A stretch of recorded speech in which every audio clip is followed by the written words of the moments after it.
Filmer! Okay. Vi er på vej ud til Camping Town nu, som I kan se.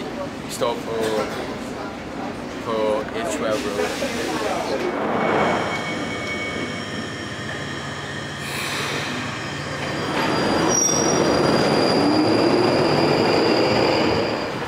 Vi er nu ankommet til campen.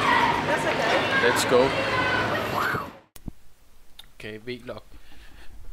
Som sagt mødte vi nogle udfordringer i vores arbejdsproces, fordi vores journalist, altså Frederik, han var blevet syg, så derfor var vi nødt til at finde på et kompromis og et alternativ vedrørende, hvad vi skulle gøre med filmen.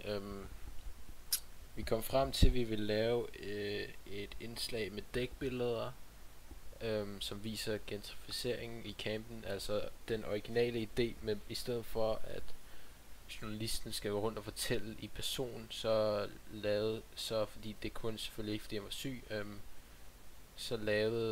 kom vi frem til, at han skulle lave sådan en speakover over dækbillederne, når han så kom hjem.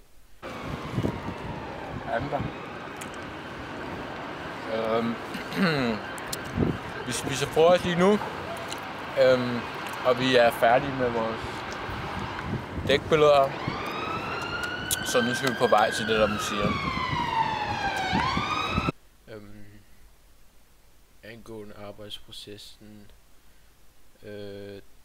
det var let at finde dækbilleder, fordi at gentrificeringen derude var meget tydelig at se, så hele video- og optagedelen af arbejdsprocessen var meget problemfri.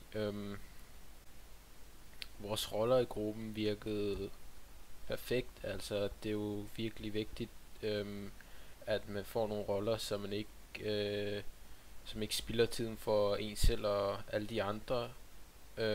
Det gjorde også, at fordi vi havde de roller, at arbejdet var meget effektivt, og alle overholdt simpelthen deres aftaler.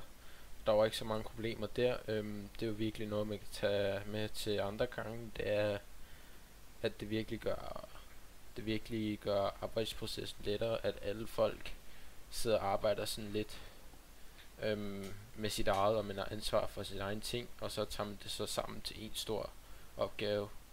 Selvfølgelig taler man med hinanden igennem arbejdsprocessen, men det er for det meste sit eget ansvar. Sådan til næste gang, til den næste arbejdsproces, så skal vi lige huske, at der er simpelthen det kunne være fedt, hvis vi kunne få noget mere sådan rå video derude. Vi havde optaget lidt for lidt, så det er sådan lidt det, vi tager med til næste gang. Dels fordi, at det er bare federe at have større udbytte af klip, man kan vælge imellem, og ja. Og en anden ting, vi tager med, det er, at vi skal være lidt mere opmærksom på, hvor lang tid det tager at redigere sådan et projekt. Det er nok lidt noget, vi har undervurderet, at altså konkret længden, at det tager at importere klip og klippe det, og så bare sætte det sammen. Så ja, det er jo sådan set det.